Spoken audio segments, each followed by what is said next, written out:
Hello বন্ধুগণ, কেমন আছো সবাই? আশা করছি খুব ভালো আছো। আমিও খুব ভালো আছি।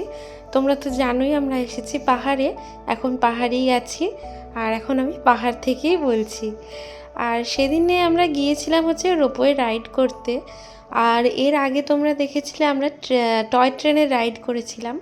টয় ট্রেন থেকে এসে সেই দিনই গিয়েছিলাম আবার রোপওয়ে রাইড করতে। আর আমরা একটু ঘরে গিয়ে আগে নিজেরা ফ্রেশ হয়ে নিয়েছিলাম, নিয়ে খাওয়া দাওয়া করে ড্রেসটাও চেঞ্জ করে নিয়েছিলাম, কারণ আমার কয়েকটা ফটোশ্যুট করার ছিল একটা ড্রেস পরে। তো সেই জন্য আমিও চেঞ্জ করে নিয়েছিলাম, নিয়ে একটু রেডি হয়ে দুজনে চলে এসেছিলাম রোপওয়ে রাইডের এখানে। আর আমরা যেখানে রুম নিয়েছিলাম সেখান থেকে রোপওয়ে রাইডে আসতে গেলে কিন্তু মিনিমাম 15 মিনিট থেকে 20 মিনিট লাগবেই। আর যেহেতু রাস্তায় জ্যাম ছিল অনেকটাই, তাই আমাদের 20 মিনিটই লেগে গিয়েছিলো আসতে। আর এখানে এসেই আমরা লাইনে দাঁড়িয়েছিলাম। আর যেহেতু অনেকটা বেলা হয়ে গেছে তাই সেরকম খুব একটা ভিড় ছিল না। যদি সকাল সকাল আসো তাহলে কিন্তু অনেকটা ভিড় পেতে পারো। আর আমরা এসেছিলাম ওই 2টো নাগাদ। তারপরে এখানে কিন্তু আবার 4টা পর্যন্তই রোপওয়ে রাইড হয়, তারপরে কিন্তু আর হয় না। আর পার হেড হচ্ছে এখানে 350 টাকা করে। আর যাদের বাচ্চারা 12 বছরের নিচে তাদের হচ্ছে 240 টাকা করে বাচ্চাদের জন্য।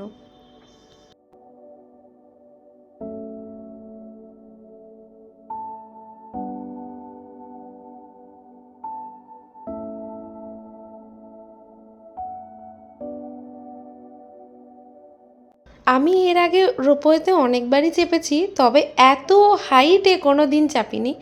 এটা হচ্ছে অনেক হাইট, অনেক বলতে প্রায় 2000 ফিটের কাছাকাছি উঁচু একটা জায়গায় আমরা রাইড করছিলাম। তো নিচের দিকে যখন তাকাচ্ছিলাম দেখছিলাম একদম সমস্ত কিছু বাড়ি টাড়ি সব যাগুলো আছে সেগুলো একদমই ছোট্ট ছোট্ট দেখা যাচ্ছিল, মানুষ তো দেখাই যাচ্ছিল না। আর তারপরে আমরা এখানে একটা জায়গায় আমাদের নামিয়েছিল, একটা এখানে ওদের স্টেশন মতো করে আছে, ওখানে নামিয়ে ওখানে আবার কিছুটা খাওয়ার জন্য জায়গা আছে, ফুড কোর্ট মতো। ওখানে কিছুটা খাবার খেয়ে তারপরে আবার এখান থেকে আমাদের ওই 10-15 মিনিট মতো টাইম দিয়েছিল ঘুরে নেওয়ার জন্য। আমরা এই সাইডটা একটু ঘুরে একটু ফটোশ্যুট করে তারপরে আবার উঠে পড়েছিলাম রোপওয়েতে। আর এখানে মোট টোটাল হচ্ছে 10টা রোপওয়ে চলছে। আর আমরা যে রোপওয়েটাতে উঠেছিলাম ওটাতে হচ্ছে 6 জন উঠেছিলাম, আমি, আমার বর এবং আর তার সাথে ছিল আরও 4টে দাদা। তো আমরা 6জন একসাথে উঠেছিলাম। আর প্রথমে যখন আমি দেখছিলাম, আমি আমার বর দুজনে মিলেই যখন দেখছিলাম, আমাদের তো মানে বাইরে থেকে প্রচণ্ড ভয় লাগছিল। ভাবলাম যে কি হবে জানি না, অনেক অনেক ভয় লাগছিল। কিন্তু এতে বসার পরে নিচের তাকানোর পরে মানে এত সুন্দর দৃশ্য, এটা একমাত্র খালি চোখে ছাড়া তোমরা বুঝতে পারবে না। যতই আমি ভিডিও করি যাই করি না কেন তোমাদেরকে বোঝানো সম্ভব নয়, কারণ এটা একমাত্র খালি চোখে দেখে তবেই বোঝা যায়। আর তারপরে এখানে আমরা আবার উঠে পড়েছিলাম, ওখানে ওই 15-20 মিনিট মতো ঘুরে নিয়ে ফটোশ্যুট করে নিয়ে আবার উঠে পড়েছিলাম ব্যাক যাওয়ার জন্য। আর সত্যি বলছি, যদি তোমরা এই জিনিসটা এক্সপিরিয়েন্স করতে চাও তবে একবার অন্তত এসে এই রোপওয়েতে চেপো, কারণ এখানে যতই ভিডিওতেই দেখো যাই ড্রোনেই দেখো তোমাদের মন ভরবে না যতক্ষণ না পর্যন্ত তোমরা নিজের চোখে দেখছো। এরপর আমরা চলে এসেছিলাম আমাদের ওই স্টেশনে, মানে রোপওয়ে স্টেশনে, যেখান থেকে আমরা স্টার্ট করেছিলাম যাওয়া। আর আসার সময় একটা ঘর ঘর করে আওয়াজ হচ্ছিল, ওইটা একটু ভয় লাগছিল। আর মাঝে মাঝে এক একটা টাওয়ার মতো করা আছে, ওইখানেও একটু একটু রোপওয়েটা কাঁপছিল, তখনও অল্প অল্প ভয় লাগছিল। না হলে এমনি কোনো ভয় নেই, এত সুন্দর লাগলো রোপওয়ে রাইড করে। তারপরে বাইরেই আবার বিক্রি হচ্ছিলো পাপড়ি চাট। আমাদের ওখানের মতন কোনো দিনই হতে পারবে না পাপড়ি চাটটা, যেরকম এখানের মতন মোমো আমাদের ওখানে কেউ বানাতে পারবে না, সেরকমই আমাদের কলকাতার মতন পাপড়ি চাট এখানেও বানাতে পারবে না। তো যাই হোক, পাপড়ি চাটটা খেয়ে নিয়েছিলাম, নিয়ে চলে এসেছিলাম একটু চা কিনতে, কারণ আমার আবার এই দোকানে গোল্ডেন টিপস দোকানটা আমার খুব পছন্দের একটা জায়গা, কারণ এখানের ওই ক্যাফে মতো করা আছে বলে এখানে ওরা নিজেরা তোমাকে টেস্ট করতে দেবে।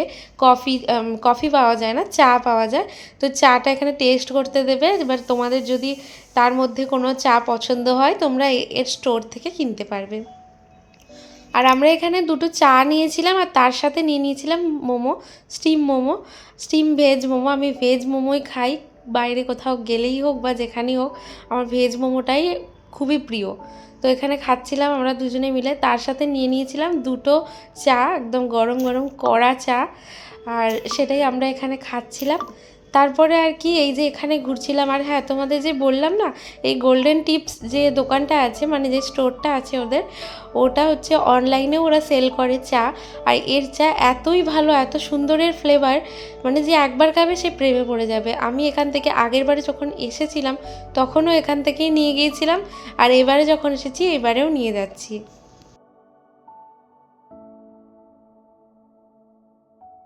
এরপর হচ্ছে আমি একটু ফটোশ্যুট করছিলাম, একটু ভিডিও করে নিচ্ছিলাম, যদিও রাত হয়ে গিয়েছিল, মানে সন্ধে সন্ধে হয়ে গিয়েছিল, অতটাও ভালো ফটো ভিডিও আসছিল না। কিন্তু আমি যে জামাটা পরেছিলাম ওটা এতটাই শাইন করছিল যে রাত্রেবেলাতেও এত সুন্দর ভিডিও হচ্ছিল কি বলবো।